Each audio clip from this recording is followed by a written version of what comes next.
Parental discretion is advised for the following program. The Now and Then show is made possible by grants from the following businesses.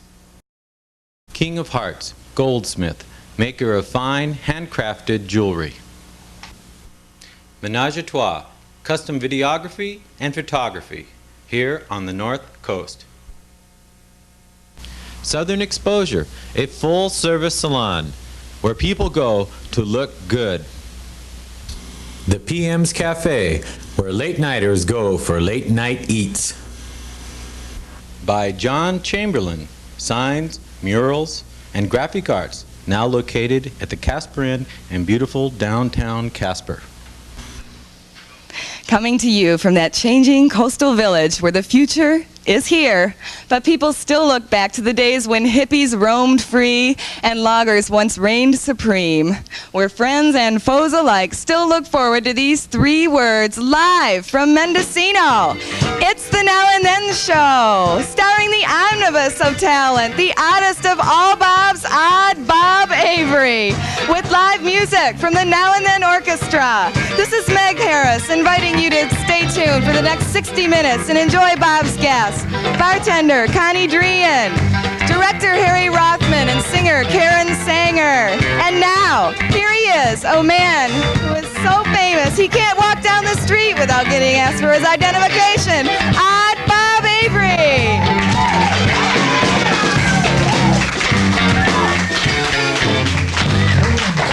Wow. Hey, great audience. Wow, this is wonderful. This is our last show of the summer season, and what a way to go out, huh? We'll be back this fall with a whole bunch more shows. Some changes. You may have noticed we have a new co-host, Meg Harris. We'll be talking to her in a couple of minutes. And we have a full-blooded band here tonight. The Now and Then Band is welcoming 2 new members. Yep. Michael Ward, John Bush, and of course Bugs and Garth. You got a new name, though. You got a new name? Yeah, we call it The Blind Leading the Blind, Bob. Something new, right? I like it. Yeah, the last show we did, we all wore dark glasses. Tonight we have another distinction. We have an all-bartender show here tonight. Yeah, everybody who's on the show tonight is a bartender or has been a bartender, so we're going to be talking about that. We also have Harry Rothman here to talk to us about The Fiddler on the Roof. And who else? Connie is here to talk about bartending. And Kelly Sanger, of course, is going to sing for us and also talk about bartending. So we're going to have a fine show tonight. A couple of surprises, too. So don't go away. We'll be right back. And welcome.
Draft style heavy beer.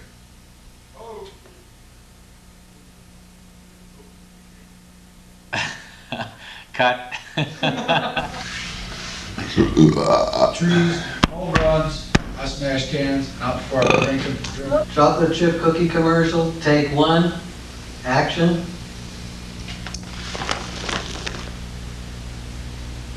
Cut. Do you suffer from too much creative activity? Do you need a break from that constant creative flow? Then you should try. Cut.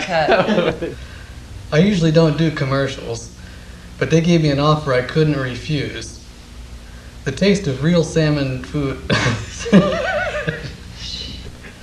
I usually don't do commercials, but they gave me an offer I couldn't refuse. The taste of real salmon food dinner. Oops. I usually don't do commercials, but they made me an offer I couldn't refuse. The taste of real salmon food dinners convinced me.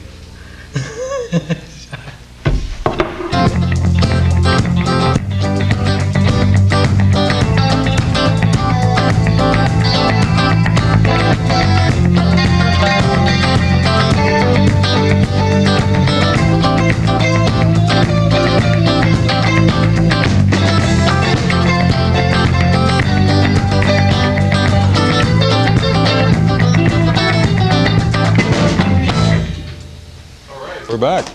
Yeah.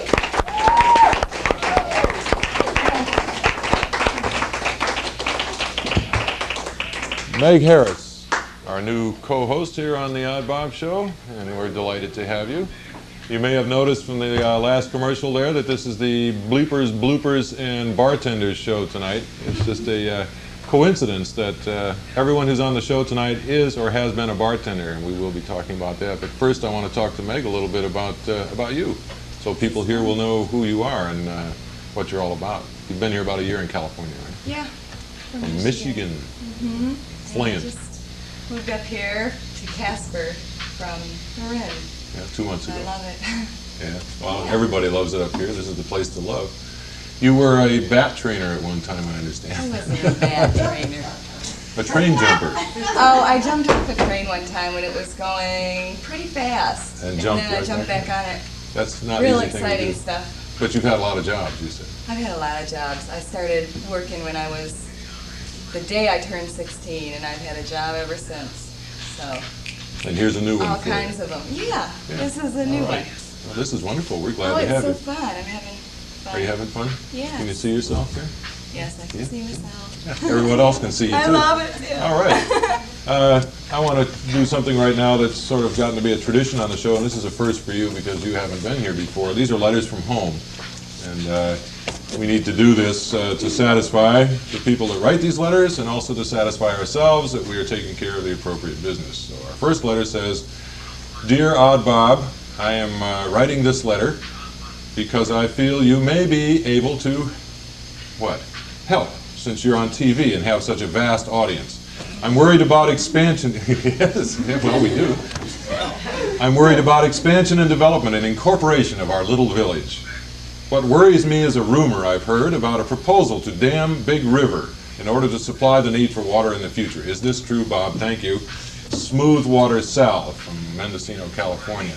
Damn, Big River. Is Well, it true, Bob? no, I don't think so. If they dammed Big River, we'd have certain problems. So I don't think that that's true, Sal. I don't know where you heard such a preposterous rumor, but I've heard people curse Big River, but damn it, no.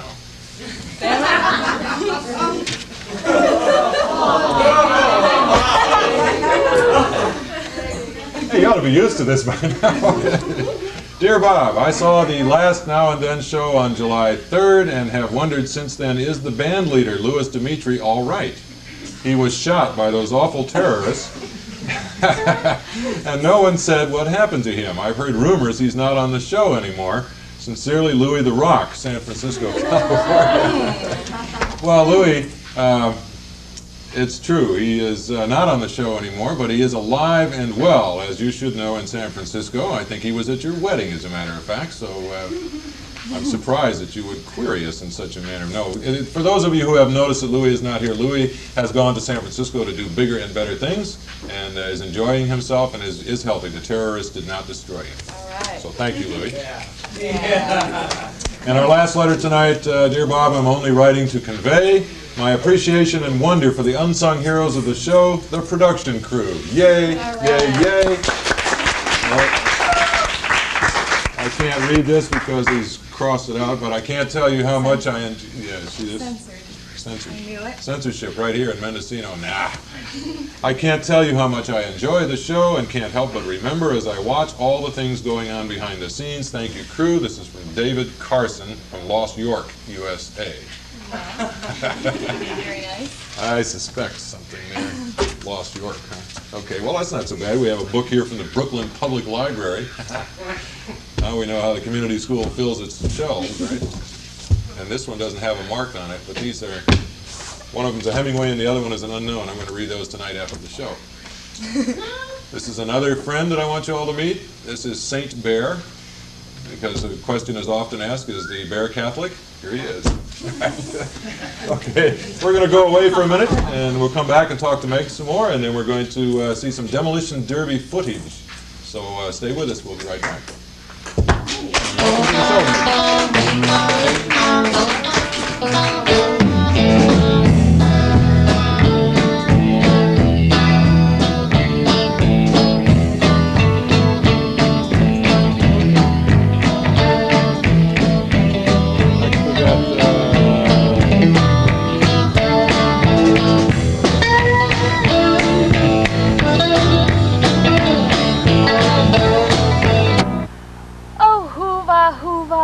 Dearest soul, let us munch another bowl. How you know my heart doth quake when you pour me Shakey's flakes. Oh, Hedda, Hedda, soft and ethereal, outpourest thou a bowl of cereal? But then let us make haste and eat, before my codpiece swelleth 2 feet.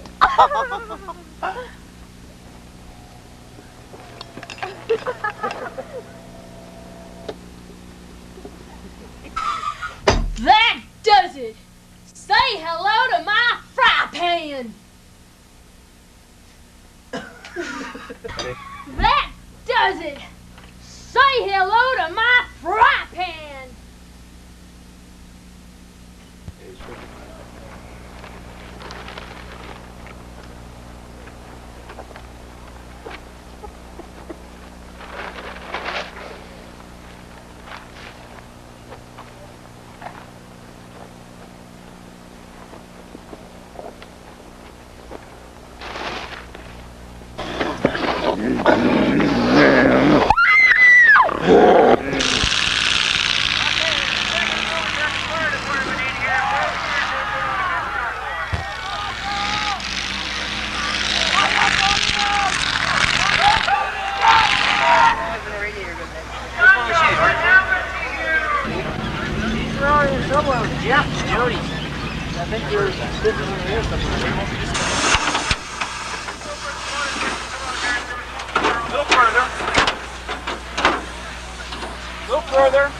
Okay.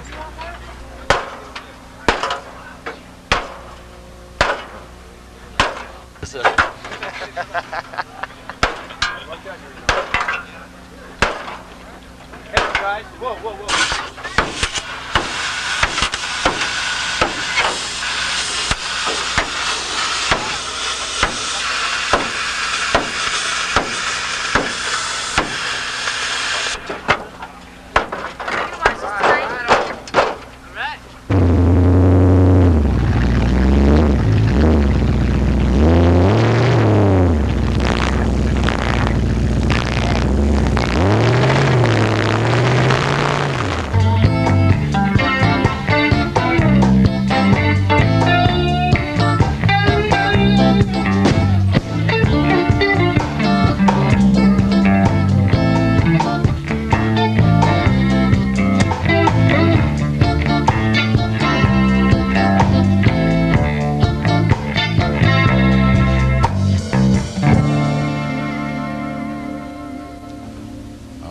Here we are. We're back.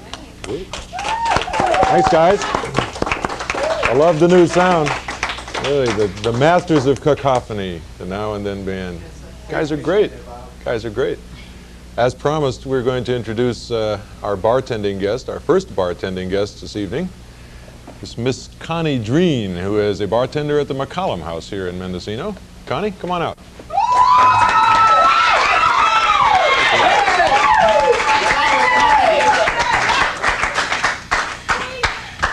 Do you know Meg? Have you met Meg yet? Not personally, no. You just This did. is the first time. Not a regular at that bar. You also have had bartending experience, right, Meg? Yes. Yeah. Okay, and I also have had some rather sleazy bartending experience myself. I worked in some good houses too, though. You know, I want you to know that. I think the people out there would like to know the deep, intimate secrets behind bartending. Well, Tell them something. I mean, tell them that when they confess that it's not being recorded, you know, reassure them a little bit. oh no, but it is. It is. It's all recorded. And what are you going to do with that information? Well, make a seething bestseller out of it. All right. In this town? I don't think so. How about you, Meg? What would you do with that information? Use it as best as I could. There's a wise woman. I think the bestseller is a pretty good idea. Has anyone ever written a best-selling bar book, bartending book? You know, the dirty stories behind bartending. Have they? Well, the Playboy Bartender Guide is kind of a famous one, isn't it? Oh, yeah, but I'm talking about the real dirt. About the real. You know what I mean, kind of. Oh, yeah. I'm talking about the real dirt. You know, tell us about the real stuff, okay?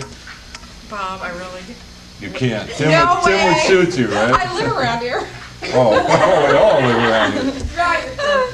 Okay. You know, you'd hear it, whatever, and that's as far as it goes, I guess. Okay. Except to your But fellow don't you bartender feel friends. like a fellow confessor sometimes, though? I mean, Absolutely. yeah. Does that bother you? No. No? How do you handle that? I mean, people tell you intimate things when they're sloshed. And what do you, you know, how do you feel about that? I know how I feel about it when I do it. I know. Doing is, but hearing it doesn't go any farther than what, you know, it just happens in a night. Just goes in and That's it. That's it, huh? And you wish you hadn't heard it? I think that's true, though. As bartenders don't really keep the stuff that they inhale. It goes in an ear, and you're courteous about it, and you respond to it, and you make people feel good. It's like being a father confessor, and that's as far as it goes. So that's the truth of it. It doesn't it kind of get you sometimes, though, when people tell you things that you don't want to hear, and it's hard to not hear things. No, that has never bothered me, hearing what, Talk to those people. You can see what you look like. You're on this one, right? There's millions of people out there watching. Millions and Millions of people. millions of And all your customers. Hi, you guys. This is just another I swear kind to you I wouldn't tell. I'm really disappointed. I thought I was going to get some real dirt out here. Not tonight. Not tonight. Not tonight. Well, you'd work somewhere else, right? I can tell you some of mine, Bob. Okay. Give us some dirt, Meg. Okay. Well, one time, when I was working as a bartender, I had a man buy me a really expensive pearl necklace. It was really a beautiful pearl necklace, and he kept sending me flowers and stuff. And it would have been all right, except he wore one of those mesh caps, and it was all dirty, you know, the baseball kind, with some, like, parts company up here on the bill. Parts and is parts. I had to send the pearls back. It would have been nice. Just didn't work out. It wasn't my type. That's not so dirty. Well, dirty? No, I'm talking about that stuff. You know, we're talking about the stuff here that people want to hear about bartending. Isn't there something? A lot of times, isn't this her schlemiel right here? Yeah. Well, I don't know if I want to tell all of those. No, okay, don't I tell wouldn't those. say I would. Hey, I can't say anything about anybody else. I certainly have my show fun. Okay, do you ever get tired of bartending? No. I got burned out on it a lot of times when I was bartending. It's probably why I had so many jobs. But I think I met you bartending a long time ago. Yes, you did. It's the first time I met you. And I really enjoy, you know, all the new faces and all the people that I see every day. It's fun. And doesn't bore you? The same old stuff come in and out the door all the time? No. Do you have a lot of regulars, or is it a lot of turnover in the customers? We get a lot of the local people that come in, and in fact, everyone that is doing this show here I met through bartending at the McCown House. We're all bartenders. Well, I mean, like Michael and you, I met you actually a few years before, but Michael. Here comes the real stuff now. Now the dirt's starting to roll. What is the hardest drink you have to make ever? Or what's the one you hate to make the most? I know what mine is. Pink Cadillacs. I hate them. Any blender drink with cream Gold and Cadillac? Gold Cadillac, Pink Squirrel, I guess is the other thing. Yeah, anything that's blended and all mushy. Or the and layered ugly. ones like the B-52s. Yeah. 'Cause you have to clean all those glasses. Oh, there's a B-52 drinker over there. I like the beer drinkers. Yeah, they're easy, right? I know what I was going to ask you. How did you learn to bartend? It's not a hard one, is it? No. I actually learned from someone from Fort Bragg, Donnie Ramelli. Does that mean, did you learn on the job? On the job. He was there 15 minutes and left. So I learned. And he just showed me how to Baptism by pour fire. and count, and that was it. How about you, Told me Meg? the prices. How about me? The same way? Oh, no, I lied about my age and told him I was old enough, and I just kind of faked it. But then you learned on the job. Yeah, they thought I had all this Because experience. you read all these ads about bartending schools where people are spending $1,000 for a bartending school and learn all of that, and I don't think I've ever met a bartender. I did once, who actually went to bartending school, and he was a terrible bartender. He was awful. And all the ones that I know that have learned when the guy says, "You're hired, here's the bar, there's the door, go to work," are the best bartenders because they have to learn it from the customers. I think so too. Yeah. I think that's a big. Our next guest on the show, Harry Rothman, is a bartender also, so it'll be interesting to find out what he thinks about all of this. Well, he's not coming now. Wait, he'll be back. We have to take a commercial break first, and then we'll be back with Harry, and then Kelly will be here, and she's also a bartender. So we have lots of bartending things to talk about. And unless you can think of something extremely strange to tell us at this point, we're going to cut to the Demolition Derby. Okay, go ahead. Go to the demolition. Did you see the Demolition Derby? No, I didn't. No? No, I Did didn't. anybody here see the Demolition Derby? All right, good. We have some film of the Demolition Derby, and we have another blooper commercial for you. Thank you, Connie. Thank you, Bob. We'll be right back.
There they are, down there. I see him now. I think we've got him, Dano. Always observe the traffic law. Jesus Christ.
back. By golly, here I was so pre-absorbed.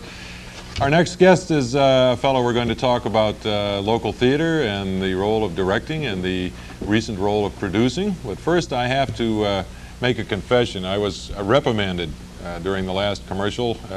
I have met, in fact, another bartender who did, in fact, go to bartending school and is an excellent bartender. And the reason I have to say this is because if I didn't say this, he would think I was talking about him what I was talking about before, and I would be in deep trouble, wouldn't I? Makes sense to me, though. Thank you. I hope it did. I hope he understands, too. Hi, Gary. Okay. Right now, Harry Rothman. Harry, come on out. You want to do that again?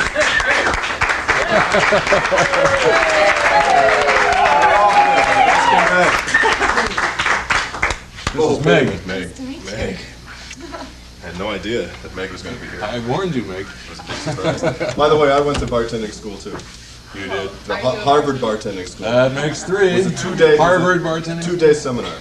How much did it cost you? It was $15. This was about 15 years ago. Oh, well, no problem. Bargain City. One day was a lecture, and the second day we had a lab. And you mix whatever drink you wanted out of the book, and then we drank it. It was a great class. That's $15 you ever spent. A certificate. And they taught you all the bar tricks, too. No, it was real. Everybody made zombies. It was the big challenge.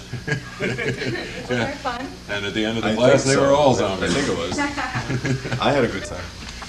Tell us a little bit about directing, because that's what you've done a lot of.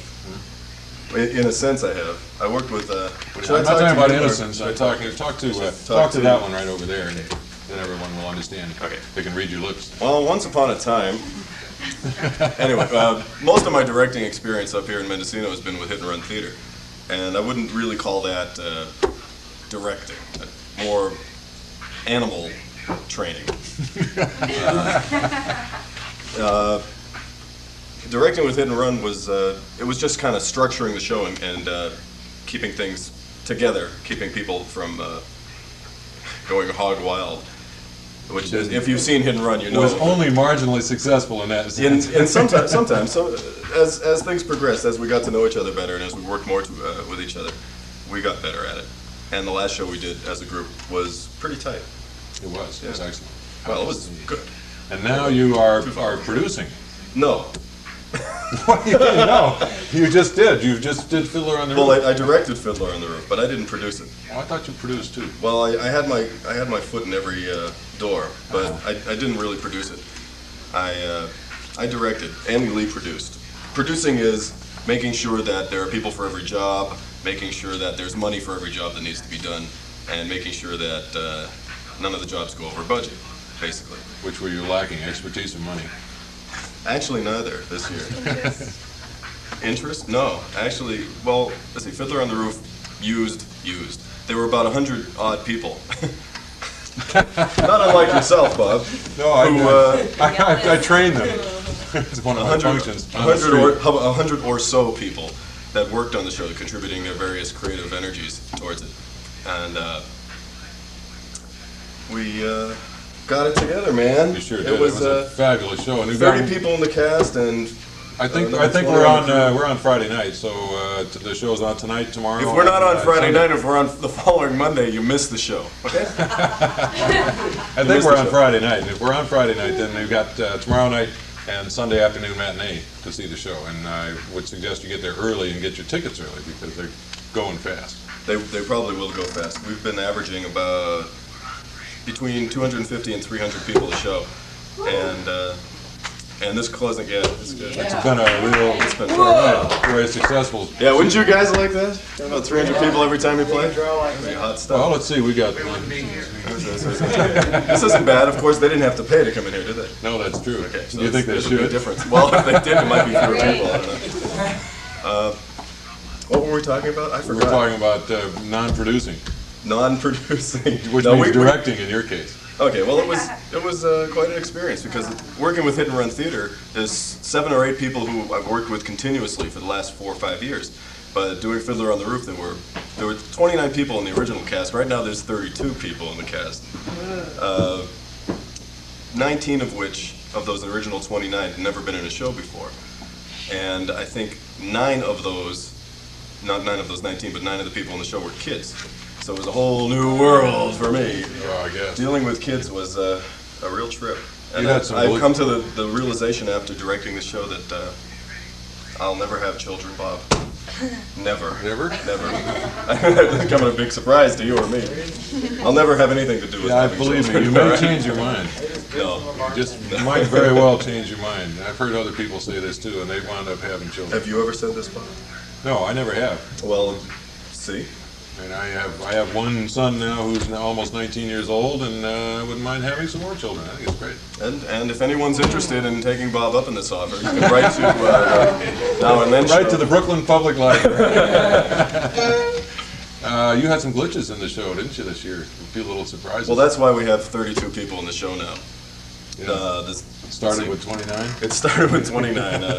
It's the chronicle of the disasters that befell the show back behind the scenes. The show itself went on, and it just keeps going. Which is a testament. What do you call it? I don't know what the word is. Testimonial. How's that?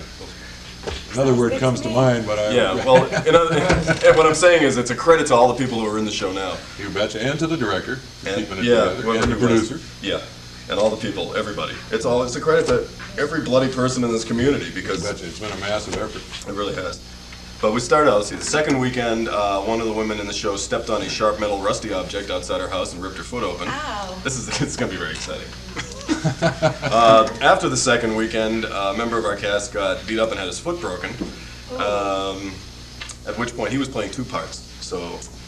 Who beat him up? The director or the producer? We better not talk about that. I think it's still going through the justice system right now. Uh-oh. Let's see. And after that, I had to go on the show 2 weeks earlier than I was supposed to fill in for this guy. And then I had to find somebody to replace those 2 parts because I had to go on the show in the 5th week. And then during the 5th week, after I was in the show and the other 2 parts had been replaced with 2 other people, our fiddler threw his back out in the middle of the performance, and one of our costume people had to get his costume on, fake beard, and she had to go on. I remember when that happened. That was terrible. And then the following week, he couldn't go back on, so we had somebody else take the part of the fiddler. That makes 35 people. 35. Oh, good Lord. But the beauty of it is that the audience like reliving. The audience never knows. Can I say that? I did. God, okay. Did I just ruin the whole shoot? No. Okay. No. Hell no. Now what? No. I was just going to say that the audience never knows that this happens. No, and usually the audiences never know when we drop a line, when a piece of scenery doesn't come out, but we do. But you do, as a director, it's painfully evident, right? Yeah. Very painful. That's a good word. Okay. But it's really been a great success. Are we wrapping up there? Well, in a minute we will. Okay. I just wanted to ask Meg if you had any theater experience. Have you ever done theater? No, I haven't. Other than, in high school. It's one of your fantasies, something you want to do? No, not really. I never really thought of it. Don't you consider this theater of a sort? Yes, I do. Well, this is, yeah, all right. But that's a little different than being on a stage. On a stage. Because if we blow this, we can rewind it. Right. You can't do that on stage. No way. I would really have to think about it before I could absolutely. Why? There's a great show coming up next summer. Here it comes. What show is it? West Side Story. You want to be a shark or a jet? Really? Yeah. Yeah. I want to be a shark. shark. Velma.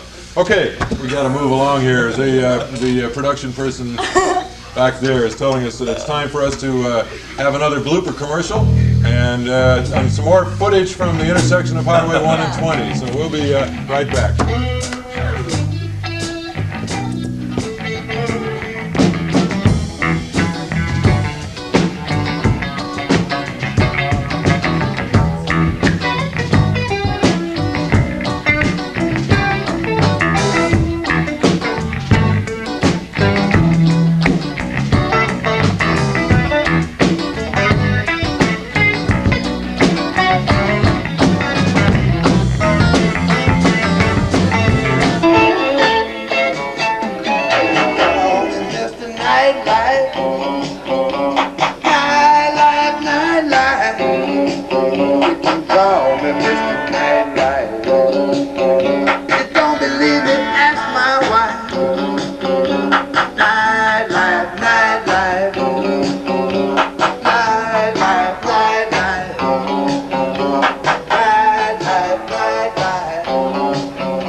What's that? You want to hear a joke, man? Wait a minute, one more time. You want to hear a funny joke? No, that's okay, Ralphie. I think I've already had too much. No, you got to hear this one. You've never heard it before, right? Okay, just one more. Okay, dig this. This drunk, right? I mean, no, sorry. This lady. Forget it. We're wrong. I can't stop doing this. Hey, Chuck. You want to hear a new joke? You can't wait. You say, hey, Chuck, and I'll say, what's that, Ralph? And then go, and then I'll say, one too many. Then you say, but you got to hear this one. Okay. Sorry, we're together now, Michael. Hey, Chuck. What's that, Ralph? You want to hear a new joke? Thanks, I think I've already had one too many. Oh, no. You haven't heard this joke. It's a new one. Okay, this woman's walking along the street, right? She's got this duck under her arm. Okay, now listen. This drunk walks up to her and says, hey, lady, what are you doing with that pig under your arm? The lady says, it was a duck. The lady says, that's not a pig, that's a duck. Says, lady, I was talking to the duck.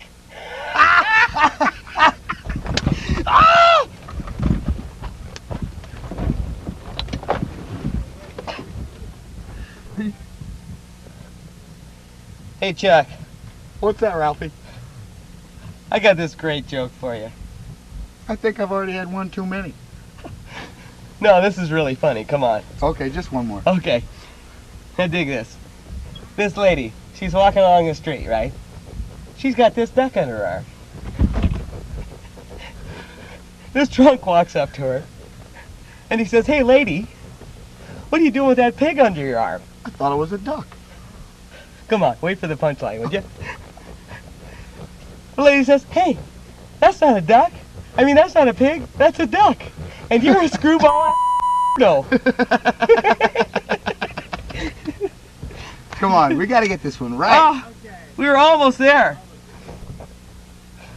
Oh, hey, Chuck, I just thought of this great joke, man, I got to tell you. Thanks, I think I've already had one too many, Ralphie.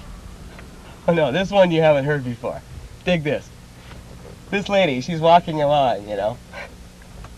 She's got this duck under her arm, right? This drunk walks up out of nowhere and says, hey, lady, what are you doing with that pig under your arm? That's not the punchline. Wait, hold on. She says,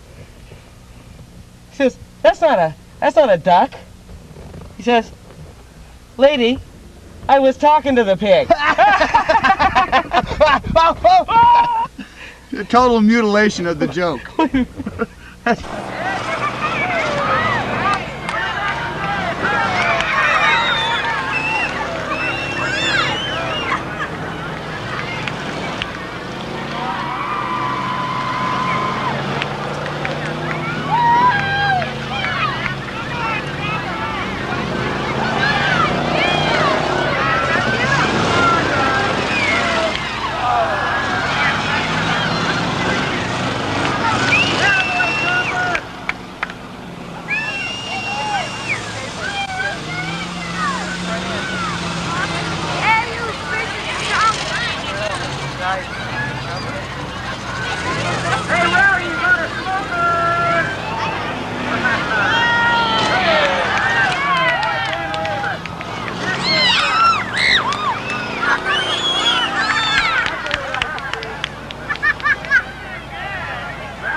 Okay.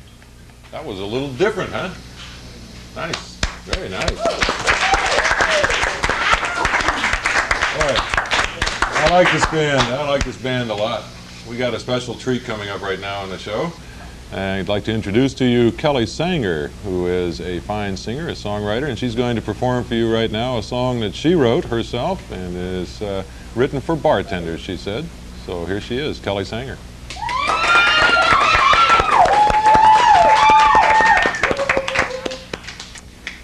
Okay, shall we just hit it?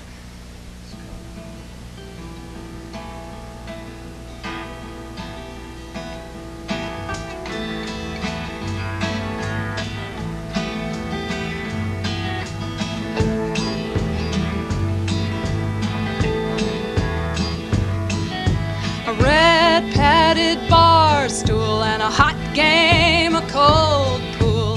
Look at that man, look at that girl, hard to get and cool.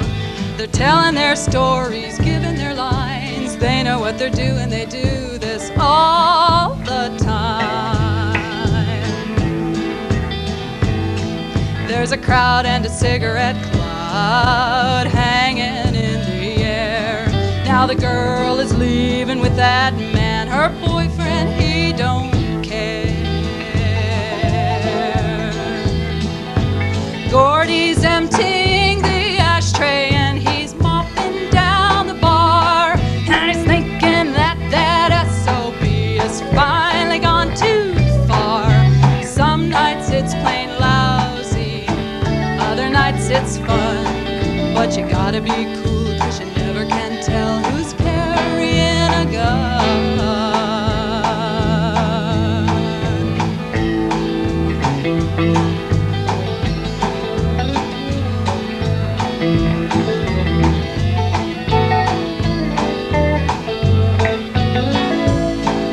We got our local yokels, we got church and we got law, we got tattletale neighbors and what they think they saw.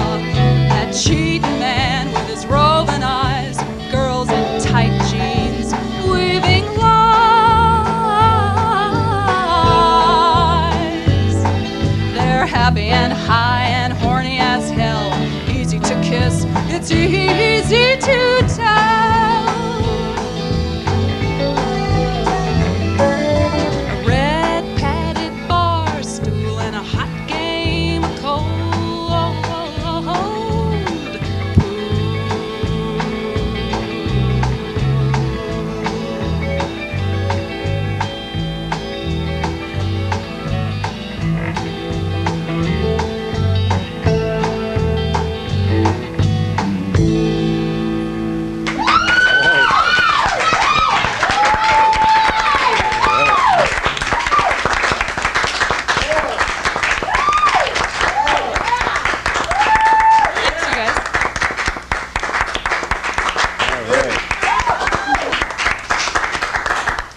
The rest of our gang. Hi. I know this crew. Hi, Kelly. Hi, Queenie. Oh, hi, Kelly. That was wonderful. So, this is another fine mess you guys have gotten me into. Well, we're good at it. Oh. Stand up. Stand up a second. We want you to be. Oh, that wasn't me. That was the chair. Well, that's a side of you I hadn't seen before. I've seen you sing with a big band, but I didn't realize that you were so fine as a solo performer. That's really... Well, actually, I've been doing that sort of thing a lot longer, and I really feel like that's what I do the best. But big band, the maestro, Bob Ayers, and all that crazy motley crew, those guys have given me an opportunity to wear those satin dresses and those high heels and the meat skulls. And that's really fun to do. It's fun. It's a completely different kind of music. That 50s stuff is different, and then in fact, a big plug, we have a Dixieland jazz gig here Friday night at the Seagull. All right. So everybody come. You're not working as bartender Friday night, I Not gather, that right? night, Right? no. Okay. Come out from behind the bar and go Well, sing. you know Jackie, she'll make me gather the glasses and get out there. So there's another aspect of Kelly that you can experience. If you like, you can go to the Seagull Cellar Bar and see her sing with the big band. Do you have any little bartending anecdotes you want to share with us? Oh, thousands. Thousands. I mean, that you want to share with us. Well, be a little more specific. What do you want to hear? Well, Blackmailing. it's something that the people at home would like to hear. Oh, How's that It's for being fun. Cajun? You know, we have a great time. We get to party. We get paid for it. We get to see all our friends all the time. I get to hear these guys play music. That's the thrill for me, is I get to work with good musicians most of the time. Oh, God, that's not horrible most of the time. No, but, you know, when you're working, you don't always are aware of the music. Well, it's hard to hear You're them sometimes. There's so scattered, much stuff going on. It's fun. So you guys all have the right attitude then, as bartenders. What do you mean? Harry, I've never seen you bartend. You never came into my bar. Yeah, you did bartend at the Little River Inn, didn't you? Yeah, one of the classier joints in the neighborhood. Absolutely. Just a Lots of minute. golf Yeah, we stories. do. Just a minute. What? The seagull is a My renowned. tongue was in my cheek, Cully. Oh, okay. Yeah, well, let's not get into restaurant personalities here, because we all have our favorites, right? Yeah. Yeah, and it doesn't have to necessarily be the place you work. You're going to sing for us again in a couple of minutes, aren't you, I think? It says Kelly sings, Kelly talks. Kelly walks. But before you do that, we have to take a short break and go back to downtown rush hour in Fort Bragg and a couple of more blooper commercials, and then we'll be right back.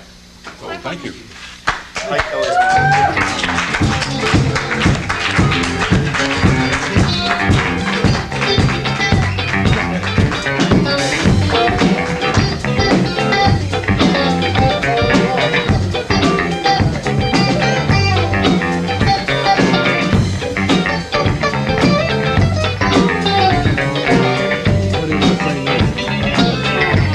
William Hassel.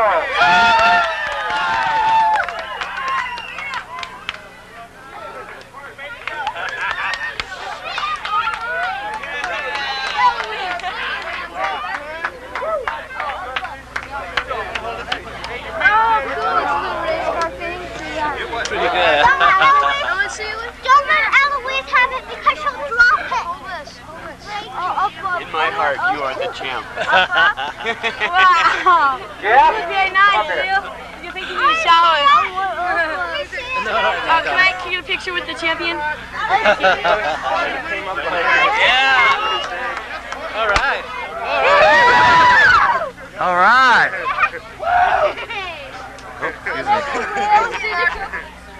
Speech. Speech.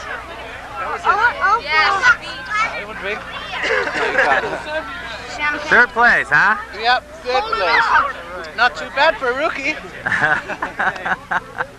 Jim Nella, Brian Mann, I need you guys up here too, okay? You know, after 4 sets of heavy rock and roll music, I like to drink myself. Forget it. I said heavy. I shouldn't say heavy. No. You know, folks. Sorry, Michael. Okay, take 2 and action. You know, folks, they always told me. Wait a minute. Okay, keep going. Get my t-shirt straightened out here.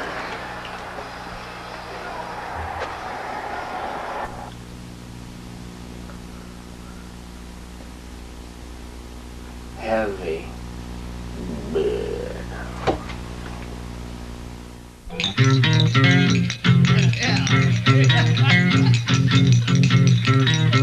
When I get thirsty, there's only 2 words I want to hear.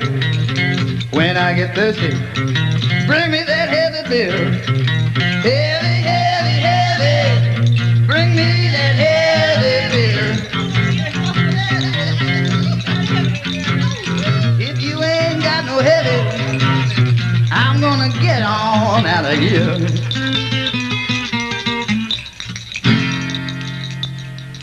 Hope you'll like it.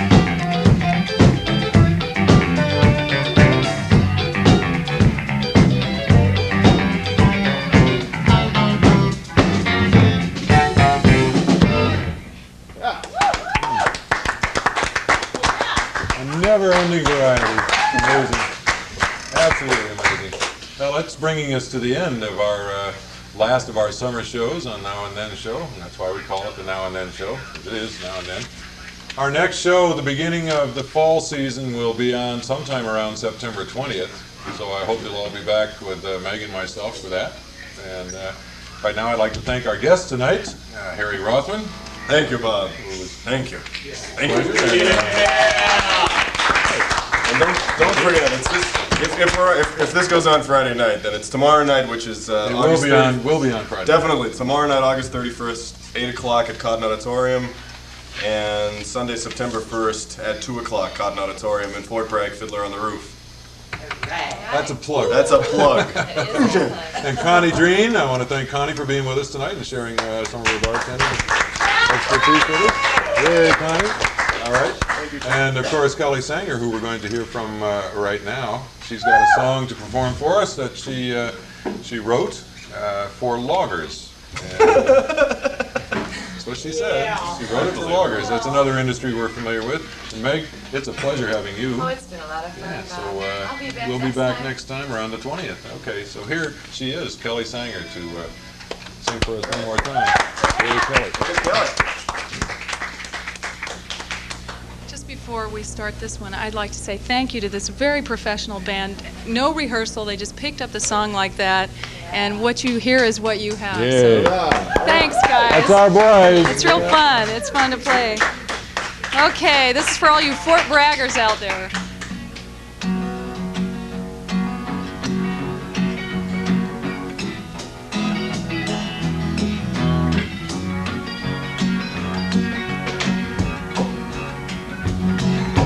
Hard-nosed man trucking down the road, got enough time for one more load. Take the hill, ease her down, binders rattle and the wheels go round.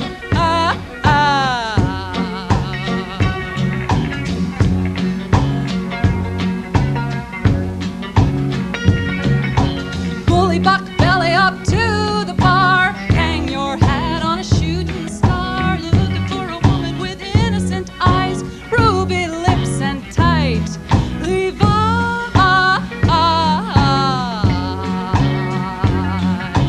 Up in the morning with an aching head, tongue all swollen and feet like lead. Should've known better with a woman like that. She'll give you lovin' and she'll take it back.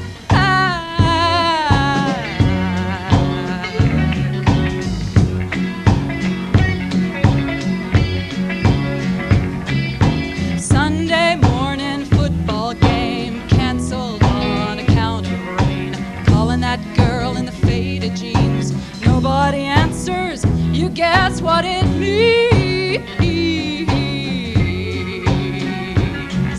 Redneck, what the heck? You don't give a damn. Just plain coffee, thank you, ma'am. One of these days, gotta settle down, but the binders rattle and the wheels go round. But the binders rattle and the wheels go round.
cigarette cloud hanging in the air. Now the girl is leaving with that man, her boyfriend, he don't care. Gordy's emptying the ashtray and he's mopping down the bar, and he's thinking that that SOB is finally gone too far. Some nights it's plain lousy, other nights it's fun, but you gotta be cool 'cause you never can tell who's carrying a gun.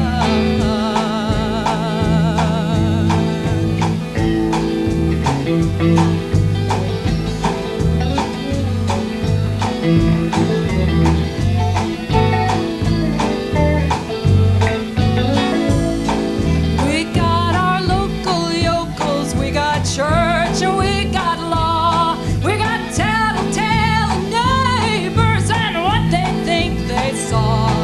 That cheating man with his roving eyes, girls in tight jeans, weaving lies.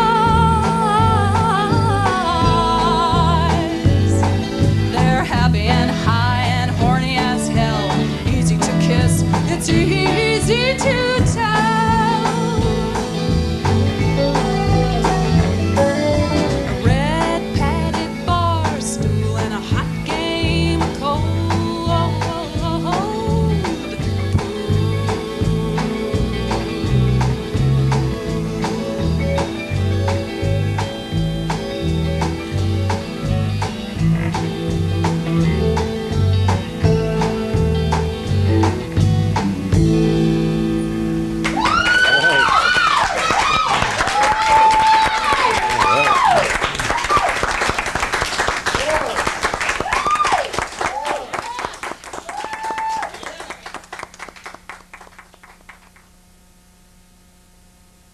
The Now and Then Show, with your host, Odd Bob Avery, is made possible by grants from the following businesses.